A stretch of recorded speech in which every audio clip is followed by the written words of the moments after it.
अस्सलाम वालेकुम। ABN news के साथ मैं हूं उमर सियालवी। हेडलाइंस आपने जानी हैं। खबरों की तफसीलात में सबसे पहले आपको बताते चलें कि अमेरिकी सदर डोनाल्ड ट्रंप ने एक बार फिर पाक भारत जंग रुकवाने का क्रेडिट ले लिया। मीडिया से गुफ्तगू में सदर ट्रंप ने कहा कि हमने भारत और पाकिस्तान को लड़ाई से रोक दिया। उन्होंने दोनों ममालिक को खबरदार किया कि अमेरिकी इंतजामिया इन मुल्कों के साथ तिजारत नहीं कर सकती जो दूसरों पर गोलियां चला रहे हों या मुमकिन तौर पर जोहरी हथियार इस्तेमाल कर सकते हों। ट्रंप ने कहा कि उन्हें यकीन है कि यह तनाज़ा जोहरी तबाही में बदल सकता था, लेकिन हमने दोनों ममालिक को रोकने में कामयाबी हासिल की। गजा सूरत हाल पर बात करते हुए ट्रंप बोले, हम गजा मुआहदे के करीब हैं, जल्द मुआहदे से मुतालिक आगाह करूंगा। ईरान के साथ मुआहदे का इम्कान है, ईरान के मुआहदे में मजीद ताखीर नहीं हो सकती। अमेरिकी सदर ने कहा कि चीन ने तिजारती मुआहदे की खिलाफ वर्जी की, इस पर चीनी सदर शी जिनपिंग से बात करूंगा।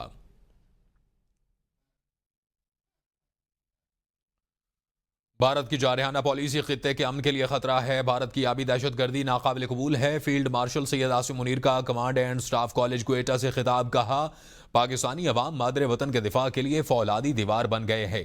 मार्क़े हक की कामयाबी हमारी कौमी यकजहती और तमाम रियासती इदारों के माबैन मुकम्मल हम आहंगी का मुंह बोलता सबूत है। उन्होंने कहा कि पाकिस्तान को दबाया नहीं जा सकता, दुश्मन की साजिशें नाकाम होंगी। फील्ड मार्शल आसिम मुनीर का कहना था कि मसला कश्मीर का पुरअमन हल नागुज़ीर है। उन्होंने खबरदार किया, भारत पाकिस्तान में दहशतगर्दी की पुष्टपनाही कर रहा है। इंसदाद दहशतगर्दी मुहिम मंतकी अंजाम तक पहुंचाएंगे। कौम की नजरें बाहिम्मत बासलाहियत अफवाज पर हैं।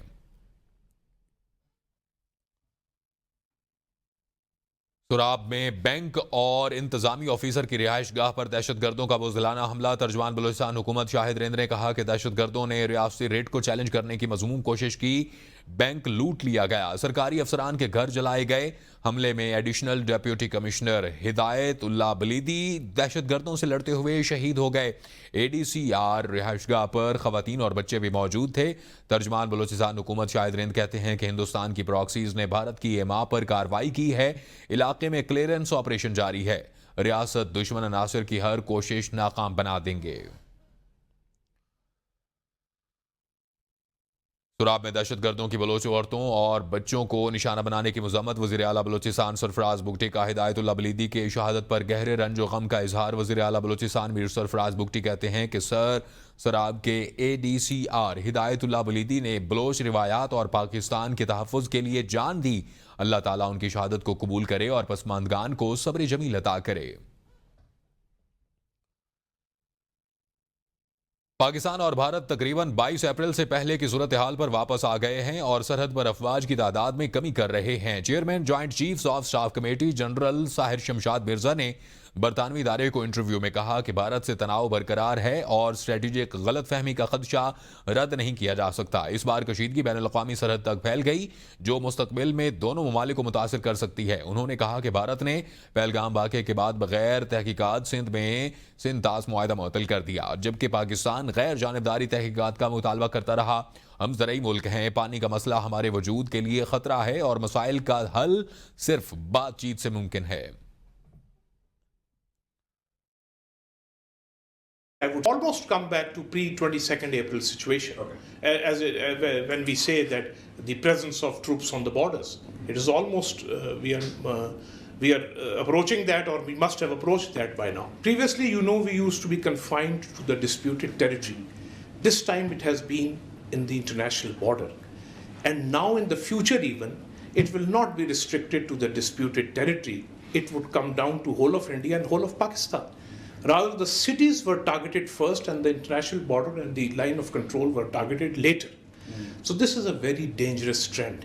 And it will affect, I would say, the investments, the trading, and even the potential of 1.5 billion people who are there. This is the first time it has been held in abeyance. And the decision to hold it in abeyance came in the first 24 hours. Without a shred of evidence, despite our offers of impartial and independent investigations. This is an existential threat to Pakistan because we are an agrarian society. आपको बताएं कि सिंतास मुआहदे की खिलाफ वर्जी नाकाबिल कबूल है। पाकिस्तान अपने हिस्से के पानी पर समझौता नहीं करेगा और भारत को रेड लाइन अबूर नहीं करने देंगे। वज़ीर आज़म शहबाज शरीफ का दोशंबे में ग्लेशियर्स कॉन्फ्रेंस से खिताब। कहा, पाकिस्तान माहौलियाती तब्दीली से शदीद मुतासिर है, हालांकि इसका आलमी अखराज में हिस्सा निस्फ फीसद से भी कम है। 2022 के सैलाब ने मुल्क को बुरी तरह मुतासिर किया। पाकिस्तान में 13,000 ग्लेशियर्स हैं, जिनमें से निस्फ पानी हासिल होता है। और वज़ीर आज़म ने तरक्की याफ्ता ममालिक से मुतालबा किया कि वो माहौलियाती चैलेंजेस से निपटने और अर्ली वार्निंग सिस्टम्स में सरमायाकारी करें। Pakistan being home to over 13,000 glaciers, glaciers contribute nearly half of the annual flow in the Indus River system, the lifeline of our civilization. All depend on the stability of glacial systems. This makes us, Pakistan, one of the most vulnerable countries to any climatic changes that impact glaciers due to climate change. Back in 2022, we faced a devastating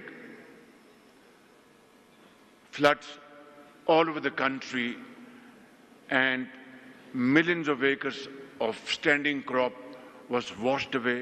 We only contribute less than 0.5% of the total world emissions. And yet, we are one of those 10 most vulnerable countries facing this menace.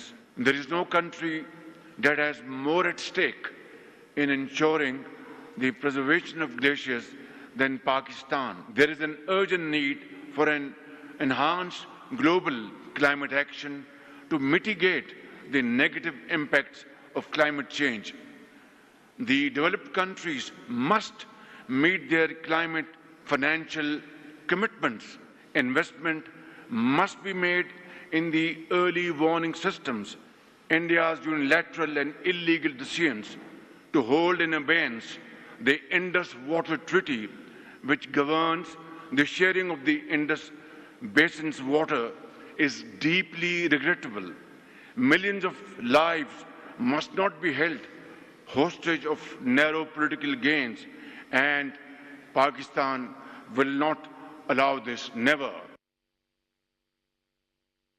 पाक अफगानिस्तान ताल्लुकात में बड़ी पेशरफ्त। पाकिस्तान ने अफगानिस्तान में बाकायदा तौर पर सफीर मुकर्रर कर दिया। इसाक डार ने एक्सपर्ट तैनाती का ऐलान करते हुए कहा कि 19 अप्रैल 2025 को काबुल के दौरे के दौरान अफगान वफ्द के साथ निहायत मुफीद मुलाकातें हुई। मुझे ये ऐलान करते हुए खुशी हो रही है कि हुकूमत पाकिस्तान ने काबुल में अपने नाज़िमुल उमूर के ओहदे को बढ़ाकर सफ़ीर के दर्जे पर फाइज करने का फैसला किया है। इसाक डार ने कहा कि यकीन है कि ये इकदाम पाकिस्तान और अफगानिस्तान के दरमियान रवाबित को मजीद फ़रोग़ देगा, इक़्तिसादी, सिक्योरिटी, इंसदाद दहशतगर्दी और तिजारती शोबों में ताउन को गहरा करेगा, बरादर ममालिक के माबैन मजीद तबादलों को फ़रोग़ देगा। चीन, भारत, कतर पहले ही अफगानिस्तान में अपना सफ़ीर मुकर्रर कर चुके हैं।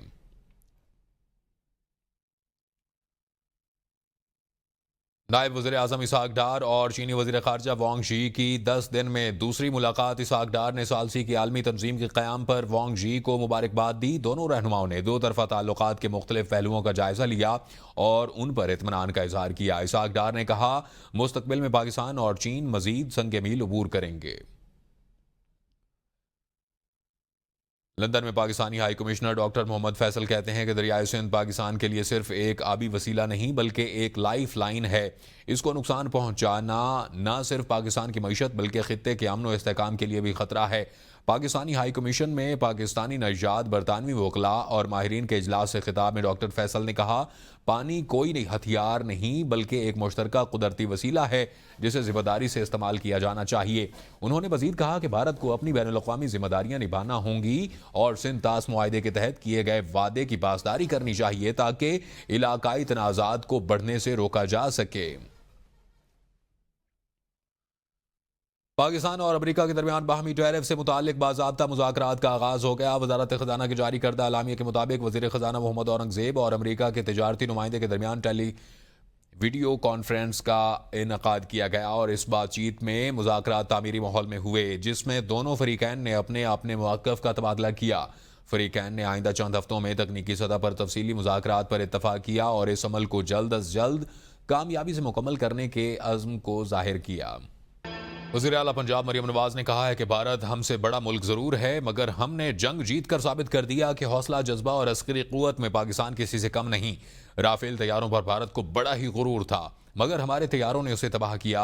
मरियम नवाज का कहना था कि पाकिस्तान की सलामती रेड लाइन है और इस पर कोई आंच नहीं आने देंगे। डेरा गाजी खान में तुलबा से खिताब करते हुए कहा कि जो नौजवान इंतशार के बहकावे में आ गए वो आज जेलों में हैं और उनसे कोई पूछने वाला नहीं। अगर कोई आपसे कहे कि जलाओ गिराओ करो तो ऐसा कभी मत करना। उनके अपने बच्चे बाहर बैठे हैं और आपके हाथों में डंडे थमा देते हैं।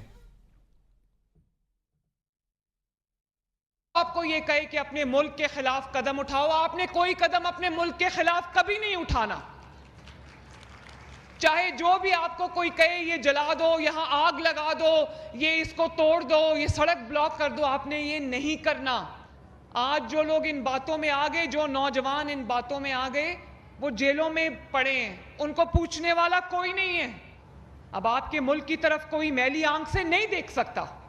पता है कि ये मुल्क एक एटमी ताकत है अल्लाह ताला के फजल से। और अब जो आपने बयानुल मरसूस जीती है, हम आज, मैं आपकी तरफ से और अपनी तरफ से, हम चीफ ऑफ आर्मी स्टाफ जो कि अब फील्ड मार्शल है माशाल्लाह, उनको हम मुबारकबाद पेश करते हैं। रेस्क्यू सर्विसेज के जितने लोगों ने खिदमत की है और हेल्थ में जहाँ जहाँ भी जिसने जो खिदमत की, हम सबको बतौर कौम अपना हीरो भी मानते हैं और खराज तहसीन भी पेश करते हैं। इंसदाद दहशतगर्दी अदालत इस्लामाबाद के जज ताहिर अब्बास सिप्रा ने 9 मई को थाना रमना पर हमले के केस में PTI के MNA अब्दुल लतीफ़ और साबिक MPA वजीर ज़ादा कैलाशी समेत 11 मुल्ज़मान को मजमूई तौर पर 15 साल 4 माह कैद और जुर्माने की सजा सुना दी। मुल्ज़मान ने पुलिस पर कातिलाना हमले किया, मोटरसाइकिलें जलाईं, थाने को नुकसान पहुंचाया और दफ़ा 144 की खिलाफ वर्जी की। अदालत ने 24 गवाहों के बयानात और शनाख्त परेड की रोशनी में यह फैसला दिया और गैर हाजिर मुल्ज़मान के वारंट गिरफ्तारी जारी कर दिए। जज ने कहा, अगर इस्लामाबाद के थानों पर हमला होता रहा तो मुल्क में कोई जगह महफूज नहीं रहेगी। सजा में मुख्तलिफ जराइम के लिए अलग अलग कैद और जुर्माने शामिल हैं, जिनमें दहशतगर्दी की दफात के तहत 10 साल कैद और 2 लाख रुपए जुर्माना भी शामिल है। वफाकी वजीर बराए मनसूबाबंदी और तरक्की एहसन इकबाल ने ABN न्यूज़ से खुसूसी गुफ्तगू में कहा है कि बानी PTI की रिहाई का एक ही तरीका है कि वो आला अदलिया में अपनी बेगुनाही साबित करें और अदालत उन्हें रिहा करे। इसके अलावा किसी के पास कोई इख्तियार नहीं कि उन्हें रिहा कर सके। बानी PTI सियासी कैदी नहीं हैं, उन्हें ना हुकूमत ने गिरफ्तार किया है ना इस्टेब्लिशमेंट ने गिरफ्तार किया है। वो 190 मिलियन पाउंड के खुर्द बुर्द के जुर्म में सजा याफ्ता कैदी हैं। 60 अरब की चोरी को मुआफ करना है तो जेलों के अंदर जितनी जेबें काटने वाले चोर हैं उन सब को फिर आम मुआफी दे देनी चाहिए। ये इमरान खान साहब सियासी कैदी नहीं है, उन्हें ना हुकूमत ने गिरफ्तार किया है ना उन्हें इस्टेब्लिशमेंट ने गिरफ्तार किया है। वो 190 मिलियन पाउंड के खुर्द बुर्द के जुर्म में सजा याफ्ता कैदी हैं। मेरा ख्याल है कि उन्हें कौम को बताना चाहिए कि उन्होंने 190 मिलियन पाउंड जो 60 अरब रुपया है किस बुनियाद पे खुर्द बुर्द किया, और अगर 60 अरब रुपए की जो चोरी पकड़ी गई है, दस्तावेजी सबूत हैं, उसे माफ़ करना है तो फिर जेलों के अंदर जितने 10-20 हज़ार जेबें काटने वाले चोर हैं, जितने डकैती कोई 10-20 लाख की जिसने की, उन सबको फिर आम माफ़ी दे देनी चाहिए। मेरा नहीं ख्याल कि अब कोई पाकिस्तानी उनकी मुल्क गिर तहरीक से दिलचस्पी रखता है।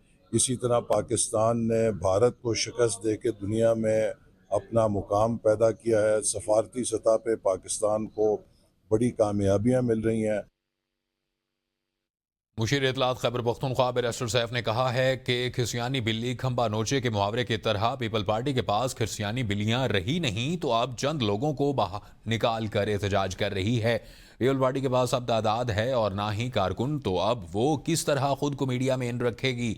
जब आपके पास कारकुन ही नहीं होंगे तो फिर आप तोड़ फोड़ करके कानून हाथ में लेंगे। यानी बिल्ली खंबा नोचे, एक मुहावरा आपने सुना, तो किसियानी बिल्ली के पास और क्या है? उसके पास बिल्ले तो हैं नहीं जिनको निकाल के एहतजाज करें। तो यही चंद लोग हैं जिनको लाकर और फिर आपने मीडिया में कैसे अपने आप को रेलेवेंट करना है। या तो आपके पास तादाद हो या आपके पास लोग हों, एहतजाज करें, तो वाहिद रहने का तरीका ये है कि आप कोई तोड़ फोड़ करें और कानून को हाथ में लें ताकि मीडिया में आते हैं। हमारे कैंप को आग लगा दी, खाली कुर्सियों को आग लगाना मैं समझता हूँ कि इससे उनकी कमज़ोरी का है। देखें, जब कोई शख्स गैर ज़रूरी तौर पर ताकत इस्तेमाल करता है, चाहे वो पुलिस इस्तेमाल करती है, फायर करता है, कोई गैर ज़रूरी वायलेंस करता है, इसका मतलब है कि वो कमज़ोर है, उसको अपनी कमज़ोरी का डर है और उस खौफ के नतीजे में वो करता है। जिनके पास ताकत होती है और जिनके पास अवामी हिमायत होती है, उनको वायलेंस इस्तेमाल करने की ज़रूरत ही नहीं होती। मुझे तो वहाँ कोई नकाबपोश नज़र नहीं आया, अलबत्ता मलक अज़मत मुझे नज़र आया।